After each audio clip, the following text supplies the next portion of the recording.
जय हिंद दोस्तों। डिस्क्लेमर पढ़ लीजिएगा, मैं सेबी पंजीकृत सलाहकार नहीं हूं दोस्तों। एंकर इन्वेस्टर, जी हाँ, कल के लिए सबसे हाईलाइट न्यूज यही होने वाली है एंकर इन्वेस्टर का, ठीक है ना। क्योंकि कल आएगा डाटा एंकर इन्वेस्टर का कि कौन कौन एंकर इन्वेस्टर जो है इसमें इन्वेस्टमेंट किया है।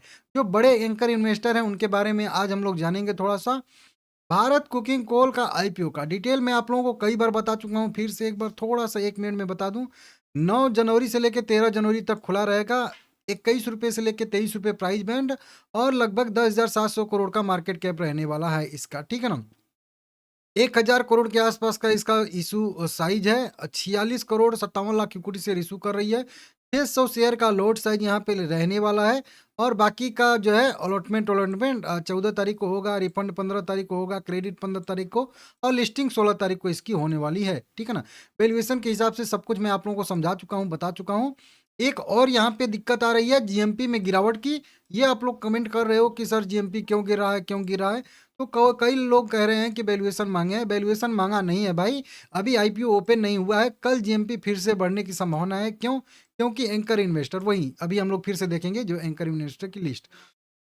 एंकर अगर इन्वेस्टर अच्छे वाले अगर कंपनी में इन्वेस्टमेंट करते हैं, ठीक है ना, तो फिर से जीएमपी बढ़ने की संभावना रह जाती है। क्योंकि जीएमपी क्या ट्रेड कर रहा है, जीएमपी का मतलब है कि जैसे शेयर का प्राइस ऊपर नीचे करता है ना, जो सेंटीमेंट पॉजिटिव होता है तो ऊपर, निगेटिव होता है नीचे, तो वही चीज़ यहाँ पे जीएमपी इसी कहते हैं। कि अभी कोई भी बंदा है जो 23 रुपये वाले शेयर को, जो कोकिंग कोल लिमिटेड का शेयर है, उसको अभी मतलब ग्रे मार्केट में कितना का खरीदने के लिए तैयार है। तो वो बंदा जो है अभी कह लीजिए, इसके पहले क्या था कि 23 रुपये के प्राइस पे 13 रुपये मतलब एक्स्ट्रा देने के लिए तैयार था, 36.5 रुपये देने के लिए तैयार था। लेकिन अभी थोड़ा सा सेंटीमेंट हो सकता है डाउन हो, इसके वजह से 23 रुपये के बजाय 34 रुपये दे रहा भाई। अगर 23 रुपये पे भी अगर आप लोगों को आईपीओ लगता है और 11 का भी जीएमपी अगर ट्रेड करता है, तो भी आपको पर लोट के हिसाब से 6,840 रुपये मिल रहा है भाई। इतनों में तो इतना जीएमपी होता ही नहीं है 50% का। इसमें है तो आप लोगों को कम लग रहा है। वही तो बात है, जिसमें नहीं रहता है तो आप लोग इंतजार करते हो कि 50% का जीएमपी कब आएगा, और इसमें है और इससे भी कहीं ज़्यादा था, तो आप बहुत बुरा लग रहा है, ठीक है ना।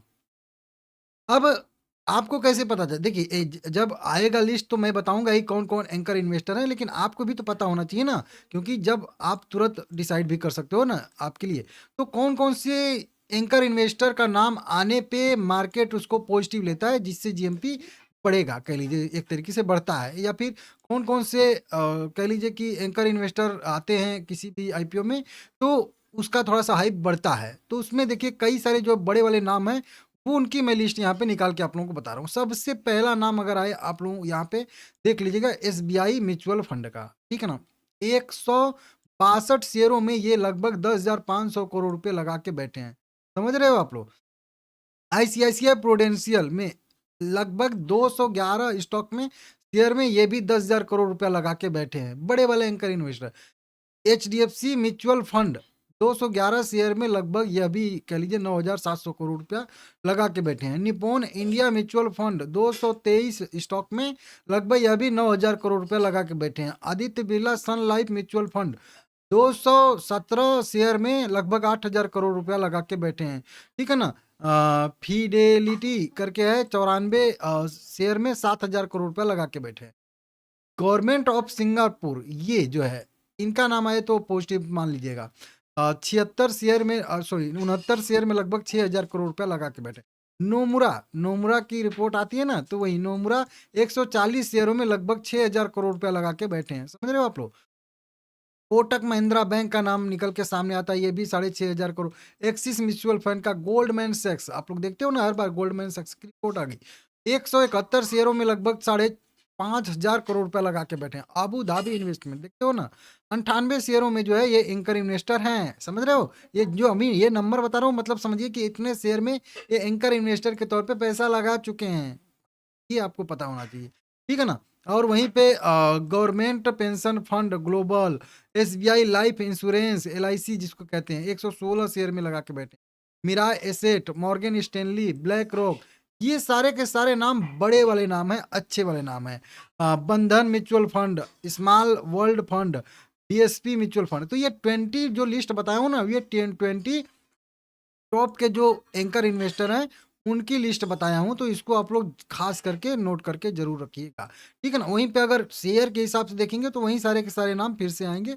आप लोग यहाँ पे उसका भी स्क्रीनशॉट लेके रख सकते हो। अब ये सारे के सारे नाम में से अगर ज़्यादातर लोग जो है बढ़िया-बढ़िया वाले आते हैं एंकर इन्वेस्टर के तौर पे, तो आईपीओ का हाइप थोड़ा-सा बढ़ता है। कोकिंग कोल लिमिटेड का जो आईपीओ है, उसका हाइप बढ़ेगा, तो फिर उससे जीएमपी भी बढ़ने की संभावना और भी रहेगा। अच्छे खासे वैल्यूएशन पे कंपनी तो अपना आईपीओ ला ही रही है, कोई इसमें दिक्कत है नहीं।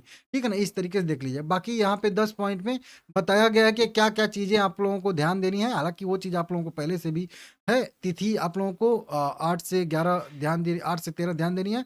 आईपीओ एंकर बुक के लिए 8 जो जनवरी को खुलेगा आईपीओ, ठीक है ना? 8 एंकर इन्वेस्टर के लिए। इस तरीके से 600 करोड़ रुपए का लाभ होगा कोल इंडिया को इसके शेयर बेचने से। समझ रहे हो आप लोग? इस तरीके से यहाँ पे आ जाएगा, आप लोग देख सकते हो 58% जो है कोकिंग कोल का ये उत्पादन कंपनी करती है, जो कि कल भी बताया था और डिविडेंड वाला भी बताया था कि अपने टोटल अर्निंग पर शेयर का, टोटल कमाई का लगभग 30% कंपनी जो है डिविडेंड के तौर पे डिविडेंड पे आउट देती है। ये इसका रूल है डिविडेंड का, ठीक है ना? पे आउट रूल। तो इस तरीके से अच्छे खासे जो है इसके उत्पादन में बढ़ोतरी आई है। 2022 में 30 मिलियन टन था, अभी जो है 40 मिलियन टन हो गया है। 32% की बढ़ोतरी देखने के लिए मिल रही है।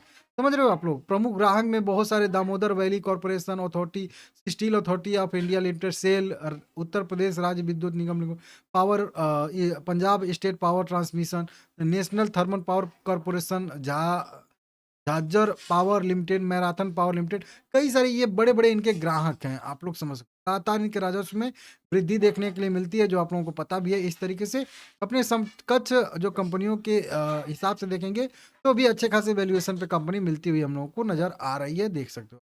ठीक है ना? बाकी ठीक है, कल एंकर इन्वेस्टर का जब अपडेट आएगा, तो भी मैं आप लोगों को बताऊँगा। चैनल सब्सक्राइब करना मत भूलिएगा, ये गलती आपको नहीं करना है। सबसे पहले चैनल सब्सक्राइब